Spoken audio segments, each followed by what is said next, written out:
Is downloading ROMs for emulators considered digital piracy?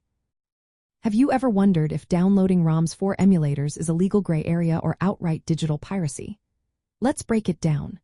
Downloading ROMs, which are digital copies of video game software, is generally viewed as digital piracy under copyright law. While emulators are legal, the ROM files that contain the actual game data are not.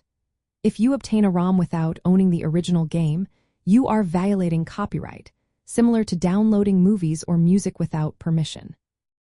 The legal issues arise from the copyright protections that game publishers hold over their software.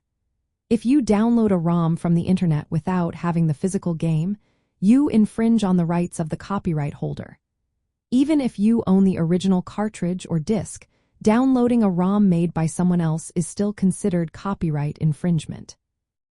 The law does allow you to make a personal backup copy of software you own, but downloading a copy that someone else made does not fall under this allowance. There is a narrow legal argument related to fair use that might apply if you own the original game and create your own ROM backup for personal use. However, major companies like Nintendo strongly dispute this interpretation.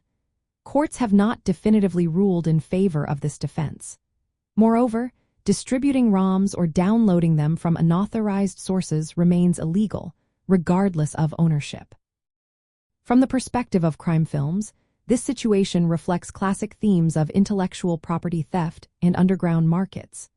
Downloading ROMs without permission can be seen as a form of digital theft, akin to bootlegging or counterfeiting depicted in crime films. The ongoing battle between copyright holders and those distributing ROMs mirrors the tension between law enforcement and criminals in such narratives. Websites hosting ROMs often face legal action and cease and desist orders, highlighting the struggle to enforce copyright laws in the digital age. In practical terms, while no individual has been widely prosecuted solely for playing ROMs on emulators, the distribution and downloading of ROMs remains illegal activities.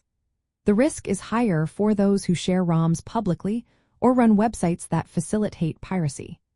Emulators provide a legal way to enjoy classic games, but only when used with legitimately obtained game files. So, to answer the question, downloading ROMs for emulators without owning the original game is indeed digital piracy. It infringes on copyright law, and while emulators themselves are legal, the unauthorized acquisition and use of ROM files is not.